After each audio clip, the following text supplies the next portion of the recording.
answer. Just one final question before we reach the end. Any books that changed your life beside the Quran? I mean, do you recommend for du'as to read those books, or for those scholars, like any recommended readings from you? Among the books, the most important is the Quran. Yeah. Besides that, I feel it is the ultimate book. Yeah. After that, but naturally, is the Hadith. The Hadith that is there. And when I always say in my speech, Quran and Sahih Hadith. Quran is one book, it is fine, you can pick it up and show it. I have to always think that Hadith, there are hundreds and thousands of Hadith. There are a million Hadith. I cannot pick up a book and say. Alhamdulillah, maybe 9-10 years back, when this thought came, and more than 15 years back, when I met the head of the department of Medina University of Hadith, Professor Ziaur Rahman. He retired as the dean from the University of Medina, and he had the same thinking. And he worked for the last 15-16 years, and we supported this project, where he collected all the Hadith, and according to him there are approximately 1 million Hadith. If we remove the duplicates, it comes to approximately 60,000.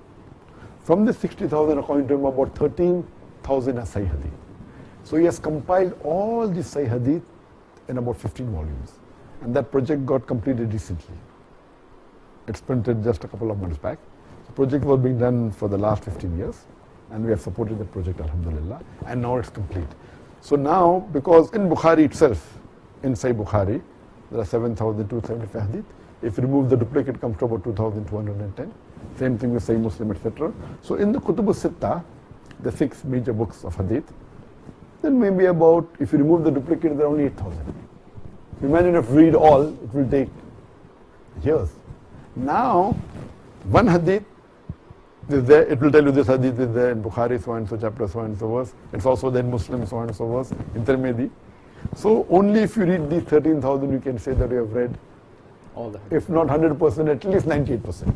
To be safe, I don't believe in 100%, there are human errors in it. So this voluminous work has been completed.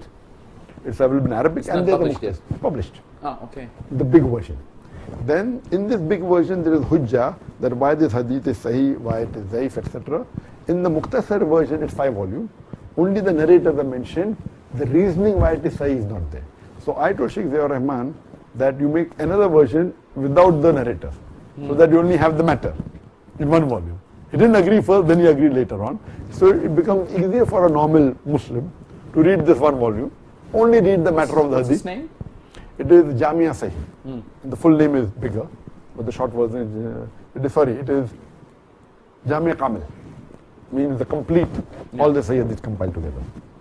And now it's printed in 15 volumes and 5 volumes. And inshallah we want to translate this into the major languages. So you recommend that after the Quran? Yes, because once you read this, you can say that, because see, no, it's difficult. Very few people in the world can say, I have read all the Sahih hadith. Now if you read these 13,000, it's possible. You can say at least you have read, not that you've memorized. So after the Quran, if you read the Jami Kamil, it's already published in Arabic. We are translating it into English, into Urdu. And this is, mashallah, without copyright. It is meaning for Sawab Jari, mashallah. So this book, again, would be the next book after the Quran, where a person can say at least, if not all, almost all, the Sahih Hadith he has read. So there is one book which this work was not done in the history of Islam for the last 1400 years.